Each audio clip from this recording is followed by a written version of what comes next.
fait. Alors, je vous présente quelqu'un, ces histoires d'amour, elles tournent souvent au film d'horreur. Voici Christine Mérou qui a des choses à vous dire, Maxime Chatham. Bonjour Maxime Chatham. Tiens, c'est marrant, quand on dit votre nom, il y a un bruit d'éclair. Maxime Chatham. Ah, c'est dingue. Ce qui marche pas que tout le monde, regardez, Sacha Judasco. Pas du tout le même univers, mais un peu partout. Alors, Maxime Chatham, ça fait quelques dizaines de minutes qu'on vous écoute parler de votre nouveau thriller qui se passe dans une station de ski. Et moi, j'ai une crainte, c'est qu'on fait gagner des séjours au ski à nos auditeurs dans cette émission. Et je voudrais pas que les auditeurs pensent que depuis tout à l'heure, vous décrivez le séjour. Donc voilà, les auditeurs, c'est pas la même station de ski. Hein. Continuez d'appeler au 3921. Et donc, Maxime Chatham, voici le pitch de roman. Bienvenue à Valcarios, une jolie petite station familiale où la mort rôde avec la gourmandise d'une tempête d'été. Ça donne envie sur une 4e de couverture, pas sur TripAdvisor. Mais un thriller qui se passe dans une station de ski. Moi, au début, j'étais en confiance parce que j'ai ma première étoile, mais j'ai dû marquer des pauses parce que, comment dire, vous êtes un grand malade, Maxime Chatham.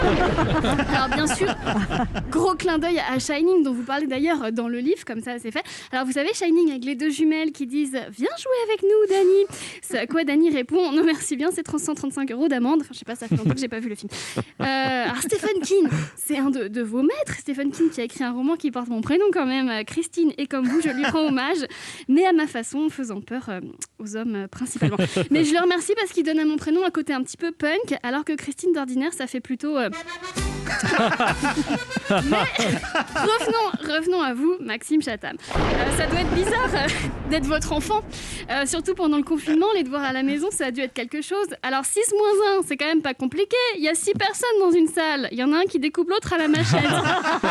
Il en reste combien? Attends, on va simplifier. J'ai 2 bras. Si un méchant monsieur débarque par la fenêtre et mon copain avec une tronçonneuse, il m'en reste combien? Pourquoi tu pleures? Mais même d'être votre femme, ça doit être bizarre quand même. Vous lui dites, chérie, je mets un petit peu de musique. Ça swing, tu trouves pas? Mais enfin, Maxime, c'est la Saint-Valentin. Voilà. Ça doit même être complexe parfois d'être votre ami. Par exemple, hier, je mangeais avec Anne Romanoff à la cantine. Vraie histoire. Il y avait un écran avec BFM qui résumait le procès de Jonathan Daval.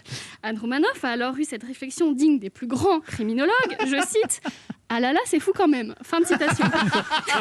Et je me disais, si Maxime Chatham était avec nous, il dirait, devant le résumé du procès de Jonathan Daval, tiens, c'est marrant, moi j'aurais pas fait comme ça. Donc je me dis que vos proches doivent flipper quelquefois.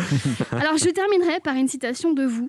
N'oubliez pas qu'on a inventé la machine à voyager dans le temps et dans l'espace, ainsi que vers d'autres mondes, le livre. Alors lisez. J'ajouterai, lisez le dernier livre de Maxime Chatham. Merci de votre attention.